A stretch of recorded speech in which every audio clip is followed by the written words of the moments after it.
So welcome to Code of Conduct. Right now, we have obviously, 5, 6 of the best people. 5 of the greatest people on the internet. Nigga, we greats. What's the deal, Kingearner? I never spoke to you face to face. It's good to speak to a nigga face to face. What's the deal? I promised myself that I'm gonna start trying to get an understanding of what I will call this recycling crime I'm trying to stop. You know, that's my goal. My goal is to stop recycle crime. I come off the steps at 11.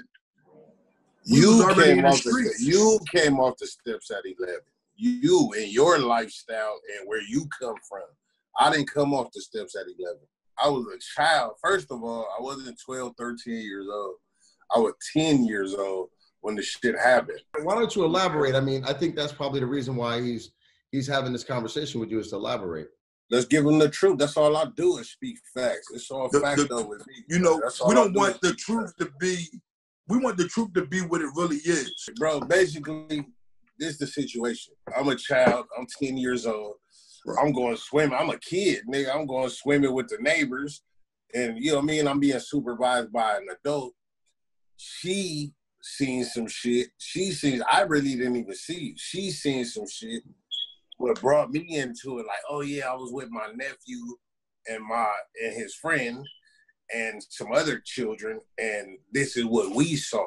An adult brought me into the situation. I didn't bring myself into a situation that, like, an adult. I'm a child, bro. It wasn't never no snitch shit though. Like, that's what I'm saying. It wasn't never none of that. That's why you don't see no niggas talk about Boskoe snitched on me, and you don't see no niggas talking about I got paperwork on Boskoe. That's why. I didn't have a gang-banging, crackhead mother. I didn't have a gang-banging, crackhead father. Like, I came from a good home and a good setting, but I just got tossed into a situation. But even when I got tossed into the situation, it still wasn't no rat shit, though. At the end of the day, though, I call it a rat from where I'm from. I live in LA, and ain't nobody jacking that out here on the streets. I mean, ain't nobody jacking that he's a rat in the street.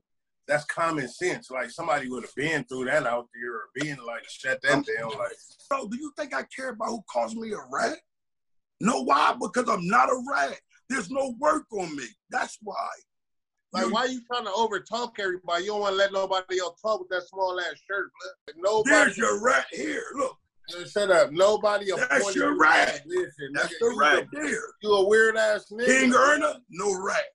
You a rat. I'm not no rat. Like you a rat. Bank robber. Look at bothers me. Look at his beard. His beard like he robbed banks. They could do this on their own pages, man. Because once again, we keep saying we trying to teach these kids, and it's not teaching them. This shit don't even make sense, bro. A child is a child. You know what? I think this is a good time to bring a couple other people in real quick, because I think that's the problem. I think there is no set rules to snitching or what people consider snitching. And it would be good to have, everybody else kind of chime in, because everybody has their own opinion. I can't stand rats. I never did. I'm never going to take up for them. And death to all of them. Y'all going wrong at.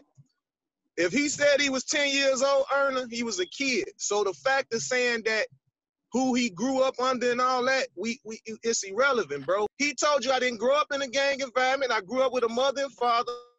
I was 10 years old when the situation happened. So therefore, he's a minor. Now, if he was 16, 17, 18, he gonna be accountable for that. You see what I'm saying? That's a different story. My whole thing was, what I was just trying to get an understanding, I'm pretty sure that people gonna want to get an understanding.